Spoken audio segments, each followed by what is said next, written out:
Got it stove after stove, stroke on the smoke. They tell me to quit, no listen what I'm told. They help me forget. Hello everyone, আজকে টিউটোরিয়ালে আমি আপনাদেরকে দেখাবো কিভাবে আপনি একটি column add বা ড্রপ করতে পারেন। আমার এখানে এই টেবিলটাতে তিনটি কলাম রয়েছে, স্টুডেন্ট আইডি, স্টুডেন্ট নেম এবং স্টুডেন্ট ফোন নাম্বার। তো আমি যদি এখানে আরেকটি কলাম অ্যাড করতে চাই তাহলে আমাকে যেটা করতে হবে সেটা হচ্ছে অল্টার টেবিল, এখানে টেবিল নেমটা দিতে হবে, সেটা হচ্ছে স্টুডেন্ট, তারপর অ্যাড, আপনি কলামের নামটা কি দেবেন সেটা এখানে দিতে হবে। আমি দিলাম এইচ এবং এটা ডাটা টাইপটা কি হবে সেটা হচ্ছে ইন্টিজার। তো এটুকু হচ্ছে কাজ একটা টেবিলে কলাম অ্যাড করার জন্য। তারপর আমি এন্টার প্রেস করলাম,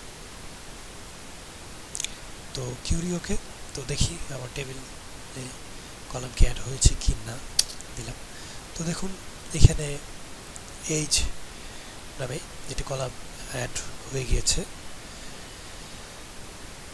তো এখানে কোনো ডাটা নেই, নাল দেখাচ্ছে, তো আপনি ইনসার্ট ডাটা দিয়ে ডাটা অ্যাড করতে পারেন। তো এখন যদি আমি এই ডাটাটি ড্রপ করতে চাই, মানে এই এইচ নামের কলামটি ড্রপ করতে চাই, তাহলে আমাকে যেটা করতে হবে সেটা হচ্ছে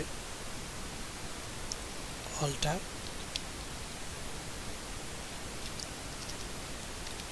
টেবিল স্টুডেন্ট, এটা দিতে হবে, তারপর দিতে হবে ড্রপ এইচ। তো দেখুন কিউরিওকে দেখি আমার এটা ড্রপ হয়েছে কিনা।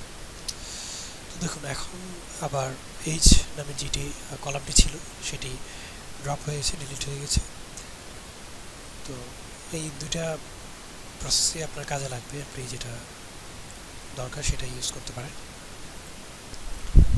আরেকটা কিউরি আমি যেটা দেখাবো সেটা হচ্ছে আপনি কিভাবে আপনার কলাম নেমটা চেঞ্জ করতে পারেন। তো সেটা করার জন্য আপনাকে যেটা করতে হবে অল্টার টেবিল স্টুডেন্ট দিয়ে চেঞ্জ, আপনার আগের যেই কলাম নেম ছিল সেটা দিতে হবে, তো স্টুডেন্ট আইডি, আর দিতে হবে নতুন যে নামটা আপনি দেবেন সেটা, তো আমি দেব আইডি, আর টাইপটা বলে দিতে হবে ডাটা টাইপটা, তো আমি ডাটা টাইপ ইন্টিজার রাখছি, দেখে এন্টার প্রেস করলাম। তো দেখুন কিউরি ওকে, তো দেখি চেঞ্জ হয়েছে কিনা। তো দেখুন আমার স্টুডেন্ট আইডির জায়গায় শুধু আইডি চলে আসছে, তার মানে আমার কলাম যে নেমটা সেটা সাকসেসফুলি চেঞ্জ হয়েছে। তো এই তিনটা প্রসেসে আপনি আপনার কলাম অ্যাড, ড্রপ এবং কলাম নেম চেঞ্জ করতে পারেন। তো আজকের মতো এখানে শেষ করছি, ভালো থাকবেন সবাই।